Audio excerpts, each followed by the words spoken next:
का जो टॉपिक रहेगा माय डियर फ्रेंड्स वो रहेगा कुल व्यय विधि, अनुपातिक या फिर प्रतिशत विधि, ठीक है, और एक बिंदु विधि। ये विधियां आज हम डिस्कस करेंगे मात्र 10 मिनट के अंदर या 15 मिनट के अंदर। आप वीडियो को पूरा देखें, अगर समझ में नहीं आया तो एक बार फिर रिफ्रेश करके देखें, लाइक करें, सब्सक्राइब करें और दोस्तों को शेयर करें। तो माय डियर फ्रेंड्स डिस्कस करते हैं कुल व्यय विधि। जो थ्योरेटिकल है वो हम डिस्कस कर लेते हैं, उसके बाद में हम बोर्ड पे भी डिस्कस करेंगे, ठीक है। थ्योरेटिकल में भी काफी आप लोगों को समझ में आएगा। कुल व्यय विधि क्या होती है, जैसा अभी नाम से ही प्रतीत होता है, कुल व्यय विधि, ठीक है। इस विधि की अगर हम बात करें तो इस विधि का जो प्रतिपादन किया है सबसे पहले वो डॉक्टर मार्शल्स ने किया है, ठीक है भाई। यहाँ पर 3 पार्ट हैं, जैसे कि सबसे पहले हम डिस्कस करेंगे इकाई लॉस दर। कीमत के बढ़ने के ऊपर या कीमत के कम होने पर कुल व्यय में कोई परिवर्तन नहीं आता तो उस परिस्थिति में हम कहेंगे इकाई लोच। जब कीमत बढ़ती है तो कुल व्यय क्या होगा, घट जाएगा, और जब कीमत घटती है तो कुल व्यय क्या होगा, बढ़ जाएगा। यानी नेगेटिव रिलेशंस होता है। कहने मतलब क्या, जब कीमत बढ़ती है तो कुल व्यय घट जाता है और जब कीमत घटती है तो कुल व्यय बढ़ जाता है। जब जब इलास्टिसिटी ऑफ डिमांड जब ग्रेटर देन 1 होता है तब होता है ये। और एक होता है लेस देन 1, इससे दूसरी जो दिशा होती है, इससे जो दूसरी जो श्रेणी होती है वो क्या होता है, लेस देन 1। इसके अंदर क्या होता है, इसमें पॉजिटिव होता है, कीमत का और कुल व्यय का जो यहाँ पर रिलेशन होता है वो पॉजिटिव होता है। कीमत अगर बढ़ती है तो कुल व्यय भी बढ़ता है, ठीक है, और कीमत जब कम होती है तो कुल व्यय भी कम होता है। यहाँ जो लेस देन की बात है इसके अंदर क्या होता है, पॉजिटिव रिलेशंस होता है। ग्रेटर देन 1 के अंदर क्या होता है, नेगेटिव होता है, और इकाई के अंदर कोई चेंज नहीं, ठीक है। तो यहाँ पर 3 चीजें हैं कुल व्यय के अंदर। देखते हैं चलो डायग्राम के अंदर। तो उससे पहले मैं बताना चाहूंगा माय डियर फ्रेंड्स, अगर अभी तक आपने मॉड्यूल्स अकेडमी को लाइक नहीं किया है, सब्सक्राइब नहीं किया है, शेयर नहीं किया है, दोस्तों के साथ में व्हाट्सएप पे ग्रुप में शेयर नहीं किया, तो माय डियर फ्रेंड्स तुरंत करें। Good morning my dear friends, topic mark की तरफ से आप सभी साथियों का मॉड्यूल्स अकेडमी में स्वागत है। माय डियर फ्रेंड्स आज का जो टॉपिक रहेगा वो रहेगा कुल व्यय विधि।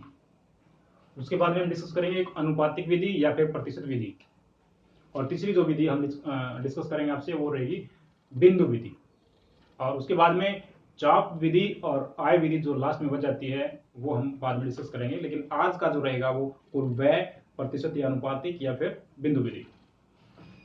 Elasticity of demand equal to 1 है, और एक है elasticity of demand greater than 1 है, ठीक है।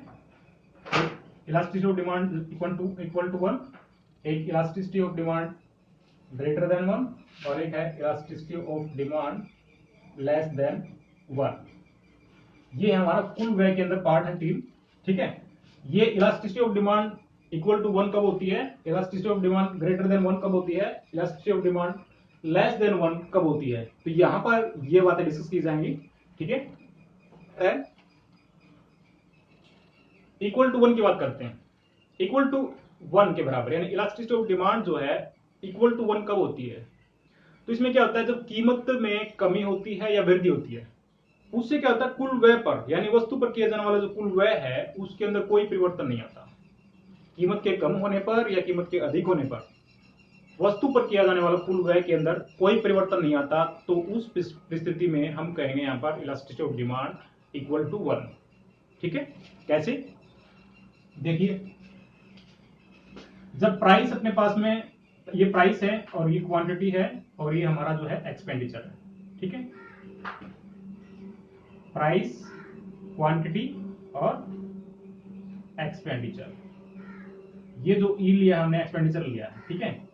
आप देखिए, मैं आपको टेबल के माध्यम से समझाता हूं कि किस प्रकार से elasticity of demand equal to 1 होती है और इस पोजीशन में क्या होता है। सबसे पहले हम प्राइस क्या होती है, 2 होती है, ठीक है। तो क्वांटिटी हमारी क्या होती है, 4 होती है, और यहाँ पर एक्सपेंडिचर होता है 8। समझने की कोशिश कीजिए, यहाँ पर एक मैसेज देना चाहता हूं 9 नंबर के अंदर। इसकी डेफिनेशन सीपीयू इसके अंदर इलास्टिसिटी ऑफ डिमांड होता है वो इक्वल टू 1 कब होता है, जब कीमत के कम होने पर या कीमत के अधिक होने पर कुल व्यय के अंदर कोई परिवर्तन नहीं आता, तब हमारी जो इलास्टिसिटी होती है, जो लॉस होती है, वो क्या होती है, इक्वल टू 1 होती है। कैसे, जब प्राइस 2 होती है तो क्वांटिटी कितनी मांगी जाती है, 4, और कुल व्यय आता है हमारा 8। नोट करने वाली बात माय डियर फ्रेंड्स यहाँ पर ये है, कुल व्यय में कोई परिवर्तन नहीं आता। जब कीमत घटती है तब भी और कीमत बढ़ती है तब भी। अभी देखो, जब कीमत 2 रुपए की बजाय क्या हो जाती है, 4 रुपए हो जाती है। जब प्राइस क्या होती है, 2 की बजाय 4 हो जाती है, तो कुल व्यय कितना होता है, क्वांटिटी कितना लेता है बंदा, 2 लेता है, और एक्सपेंडिचर कितना होगा यहाँ पर, 8। यानी 4 प्राइस है तो 2 क्वांटिटी लेता है, 2 ही पीस लेता है। इसका मतलब फिर कुल व्यय कितना होता है, 8 ही होता है यहाँ पर। या फिर प्राइस जो है 1 हो जाती है, 2 रुपए से भी बिल्कुल कम हो जाती है, तो यहाँ पर क्वांटिटी कितनी लेता है बंदा, 8 लेता है, यानी कुल एक्सपेंडिचर जो होता है वो 8 ही रहता है। जो डिमांड होता है इक्वल टू 1 होता है, तो क्या होता है, जब कीमत घटती है या फिर बढ़ती है तो कुल व्यय के अंदर कोई परिवर्तन नहीं आता, तो उस परिस्थिति में हम कहते हैं यहाँ पर elasticity of demand equal to 1। दूसरी स्थिति यहाँ पर क्या है, ग्रेटर देन 1। ग्रेटर देन 1 में देखिए यहाँ पर elasticity of demand greater than 1 होता है, तो कैसी होती है पोजीशन, यहाँ पर देखिए प्राइस है, क्वांटिटी है एंड एक्सपेंडिचर है। अब यहाँ पर भी देखिए क्या होता है, ग्रेटर देन 1 होता है। ग्रेटर देन 1 का मतलब क्या होता है, यहाँ पर अपोजिट रिलेशंस होता है प्राइस के बीच में और एक्सपेंडिचर के बीच में। जब प्राइस यहाँ पर 2 होती है तो क्वांटिटी कितनी लेता है, जब प्राइस 2 होती है तो क्वांटिटी कितनी लेता है, 4 लेता है, एक्सपेंडिचर होता है 8। ठीक है। अब क्या होता है, जब प्राइस बढ़ जाती है, प्राइस 2 से 4 हो जाती है, तो कुल व्यय 4 हो गया। ठीक है। और जब प्राइस 2 से भी कम होती है यानी 1 होती है, तो कुल व्यय कितना होगा, यहाँ पर एक्सपेंडिचर कितना होता है, 10 होता है। कहने का मतलब माय डिफरेंस क्या है, यहाँ पर elasticity of demand greater than 1 के अंदर क्या होता है, प्राइस का और कुल व्यय का जो रिलेशन होता है वो नेगेटिव होता है। जब प्राइस 2 होती है तो क्वांटिटी 4 लेता है, कुल एक्सपेंडिचर 8 होता है, बढ़ जाता है। यानी क्या, कीमत के कम होने पर कुल व्यय बढ़ जाता है और कीमत के अधिक होने पर कुल व्यय घट जाता है। तो ऐसी पोजीशंस में हम कहेंगे यहाँ पर elasticity of demand greater than 1, यानी जो लोच है वो 1 से अधिक है। ठीक है। Elasticity of demand less than 1 कब होगी, वो देखिए इसमें क्या होता है, जो रिलेशंस होता है हमारा पॉजिटिव होता है। पॉजिटिव कैसे, जिस दिशा में यहाँ पर कीमत जाएगी उसी दिशा में यहाँ पर हमारा एक्सपेंडिचर जाएगा। कैसे, प्राइस, क्वांटिटी एंड एक्सपेंडिचर। ठीक है। यहाँ पर क्या है, लेस देन 1 के अंदर क्या होता है, जिस दिशा में हमारी कीमत जाती है उसी दिशा में हमारा क्या होता है, एक्सपेंडिचर जाता है। कीमत जब 2 रुपए है तो यहाँ पर हम क्या करते हैं, क्वांटिटी लेते हैं 3, यानी एक्सपेंडिचर जो होता है हमारा वो होता है 6 होता है, यानी कुल व्यय जो होता है कितना होता है, 6 होता है।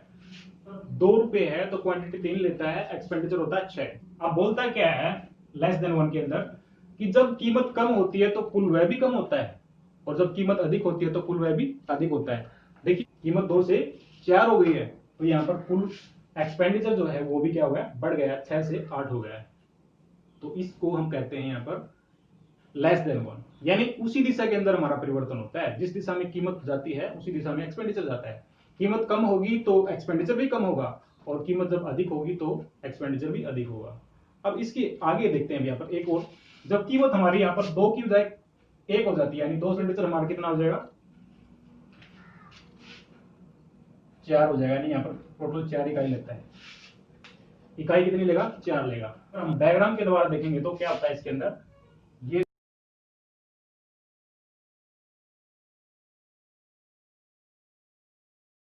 तो इस डायग्राम के अंदर इन तीनों विधियों को तीनों श्रेणियों को एक डायग्राम के अंदर दिखाया जा सकता है।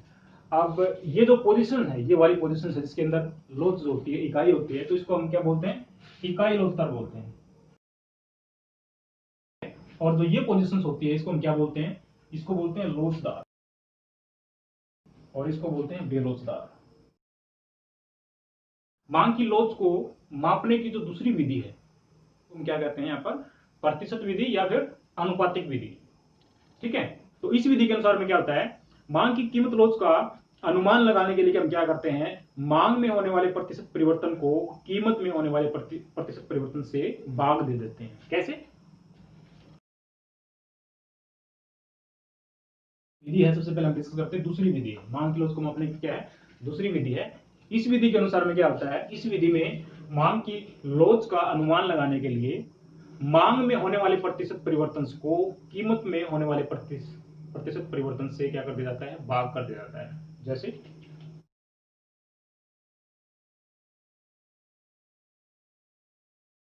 इस विधि के अनुसार हम क्या निकालते हैं, क्या करते हैं, वस्तु x की मांगी गई मात्रा में प्रतिशत परिवर्तन को वस्तु x की कीमत में प्रतिशत परिवर्तन से भाग कर देते हैं, तो ये हमारी आ जाती है मांग की प्रतिशत विधि या अनुपातिक विधि। ठीक है, वस्तु x की मांगी गई मात्रा में प्रतिशत परिवर्तन को वस्तु x की कीमत में प्रतिशत परिवर्तन से अगर भाग दे दें तो क्या निकल जाएगी, हमारी दूसरी विधि निकल जाएगी, मांग की जो प्रतिशत विधि है या फिर अनुपातिक विधि है। ठीक है,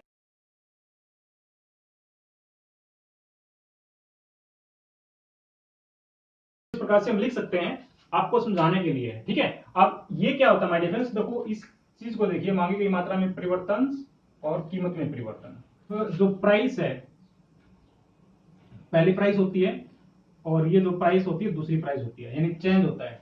इसी प्रकार से क्वांटिटी होती है और एक Q1 होता है, यानी दूसरी क्वांटिटी होती है।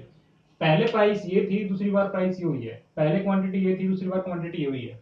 ठीक है, तो यहाँ पर परिवर्तन को कैसे निकालते हैं, मांगी गई मात्रा में परिवर्तन को कैसे निकालते हैं, मांगी गई मात्रा में परिवर्तन या फिर कीमत में परिवर्तन को किस प्रकार से निकालते हैं यहाँ पर। अब यहाँ पर देखते हैं, ये वाला जो साइन है यहाँ पर प्राइस, ये जो है डेल्टा पी जो है, ये शो करता है यहाँ पर चेंज इन प्राइस, यानी प्राइस के अंदर क्या हुआ है, चेंज हुआ है। तो चेंज इन प्राइस कैसे निकालते हैं, चेंज इन प्राइस का मतलब सूत्र जो होता है यहाँ पर होता है P1 minus P, P1 minus P, यानी जो दूसरी जो कीमत है, यानी कीमत में परिवर्तन होने के बाद में जो कीमत आई है, दूसरी कीमत माइनस प्रारंभिक कीमत, तो ये आ जाता है चेंज इन प्राइस। ठीक, इसी प्रकार से क्वांटिटी कैसे आता है, डेल्टा क्यू, यानी कि चेंज इन क्वांटिटी में कैसे निकालते हैं, चेंज इन क्वांटिटी कैसे निकालते हैं, इसको निकालते हैं Q1 माइनस क्यू, यानी जो दूसरी बार क्वांटिटी ली है, कीमत के चेंज होने से दूसरी बार जो क्वांटिटी आई है वो क्वांटिटी माइनस पहले वाली क्वांटिटी, यानी दूसरी क्वांटिटी बटे में दूसरी क्वांटिटी माइनस में पहले वाली क्वांटिटी, तो ये आ जाता है चेंज इन क्यू और चेंज इन पी। इस चीज को हम डिस्कस करेंगे यहाँ पर। पहले यहां तक आप समझे इस बात को, तो कैसे करेंगे हम यहाँ पर, इस सूत्र को हम किस प्रकार से लिख सकते हैं, इस सूत्र को किस प्रकार से लिखते हैं, हम लिख सकते हैं यहाँ पर 100 गुणा मांगी गई मात्रा में परिवर्तन। मांगी गई मात्रा में परिवर्तन को हम किस प्रकार से लिख सकते हैं, डेल्टा क्यू के द्वारा लिख सकते हैं। मांगी गई मात्रा में परिवर्तन को हम किस प्रकार से लिख सकते हैं, डेल्टा क्यू के अंदर बटे में क्यू, यानी जो क्यू होती है प्रारंभिक मांग होती है और डेल्टा क्यू जो होता है वो परिवर्तन होता है। ठीक है, परिवर्तन के बाद में जो आई है मात्रा वो होती है। और इस चीज को हम कैसे लिख सकते हैं, 100 गुणा delta P divided by P, प्रारंभिक कीमत। अब इसको अगर हम निकाल के देखें तो कैसे आएगा, यहां पर 100 गुणा क्यू, 100 गुणा डेल्टा क्यू बटे में क्यू, और ये जो नीचे भाग में है ऊपर चला जाएगा, क्या हो जाएगा, पलट जाएगा। ठीक है, पी ऊपर आ जाएगा और ये जो ऊपर वाला पोर्शन ये नीचे आ जाएगा, यानी कि 100 गुणा डेल्टा पी। ठीक है, तो इसमें क्या निकल के आता है, यहाँ पर 100 से 100 कट जाता है। ठीक है, और बचता क्या है हमारा नीचे, यहाँ पर ऊपर क्या बचता है, ऊपर बचता है डेल्टा क्यू और नीचे बचता है क्यू, गुणा में बचता है ऊपर पी और नीचे बचता है डेल्टा पी। तो ये सूत्र निकल के आता है माय डिफरेंस। ठीक है, डेल्टा क्यू बाई क्यू गुणा पी बाई डेल्टा पी, ये सूत्र आता है मांग की प्रतिशत विधि या अनुपातिक विधि का। आप अगर निकालना चाहें तो शॉर्ट में ये निकल के आता है छोटा सा इसका सूत्र, जिसको हम लिख सकते हैं यहाँ पर इलास्टिसिटी ऑफ डिमांड। इसको कैसे लिख सकते हैं, हम लिख सकते हैं यहाँ पर P बाई डेल्टा पी गुणा डेल्टा क्यू बाई क्यू। तो माय डिफरेंस, ये जो सूत्र है हमारा, ये मांग की प्रतिशत विधि या फिर मांग की अनुपातिक विधि, एक्स वस्तु की मात्रा में प्रतिशत परिवर्तन होता तो किस प्रकार से निकाले, प्रतिशत में किस प्रकार से निकाले, 10 से 15 हो जाती है, तो वस्तु x की मात्रा में प्रतिशत परिवर्तन को निकाले। हमारे पास में क्या है, डेल्टा क्यू गुणा 100 भाग में Q। ठीक है, तो डेल्टा Q अपने पास में क्या है, डेल्टा Q अपने पास में क्या है 5 गुणा 100 भाग में प्रारंभिक मात्रा कितनी है 10, तो 10 पंजे 50% कीमत में परिवर्तन आया। परिवर्तित मात्रा गुणा 100 भाग में प्रारंभिक मात्रा, ये आ जाएगी हमारे पास में मात्रा में प्रतिशत परिवर्तन। प्राइस का भी निकालेंगे तो किस प्रकार से निकालेंगे, गुणा 100 भाग में प्रारंभिक पी यानी कीमत। तो कीमत में प्रतिशत परिवर्तन को हम इस प्रकार से निकाल सकते हैं, डेल्टा पी गुणा 100 भाग में प्रारंभिक कीमत। तो ये है हमारे फ्रेंड्स यहाँ पर मांग की लोच को मापने की जो प्रतिशत विधि है वो वाली। ठीक, आइसक्रीम आपने खानी है और आइसक्रीम की जो कीमत है वो 4 रुपए है। कितनी है, आइसक्रीम की कीमत 4 रुपए प्रति इकाई है।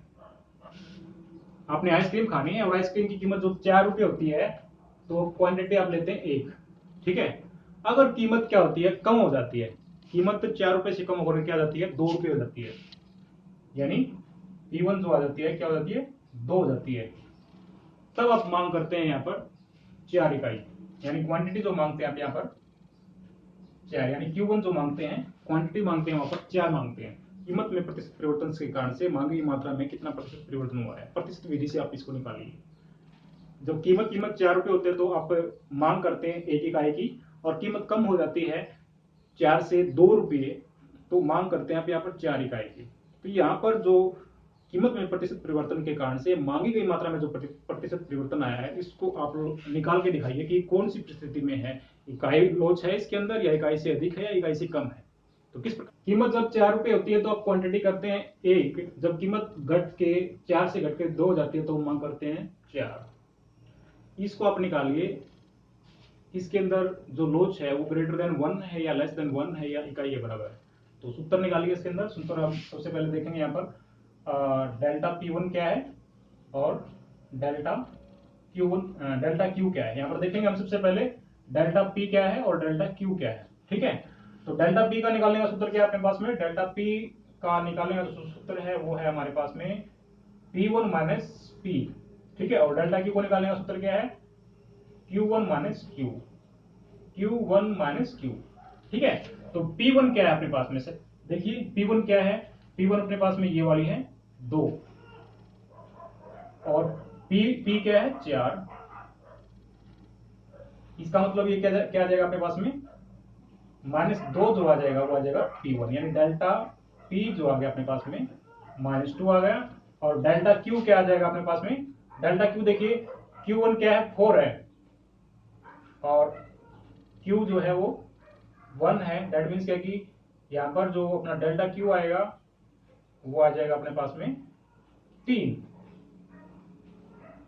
तो दो चीज अपने पास में ये आ गई माय डिफरेंस, डेल्टा P भी आ गया है, डेल्टा Q भी आ गया है, और P और Q अपने पास में ऑलरेडी है। तो सूत्र के अंदर रखना इसको सिर्फ अपने को सूत्र में रखिए यहाँ पर delta P divide by delta P गुणा डेल्टा Q बाय डेल्टा। तो यहाँ पर देखते हैं सूत्र ये है, P के अपने पास में प्रारंभिक कीमत क्या है 4 है। ठीक है, बटे में डेल्टा P क्या है, डेल्टा P अपने पास में है -2 गुणा डेल्टा Q क्या है, डेल्टा Q अपने पास में 3 है, और Q क्या है, Q अपने पास में 1। ठीक है, तो 2 एकम 2 और 2 दूनी 4 और 2 तिया 6। इलास्टिसिटी ऑफ डिमांड जो है ग्रेटर देन 1 है।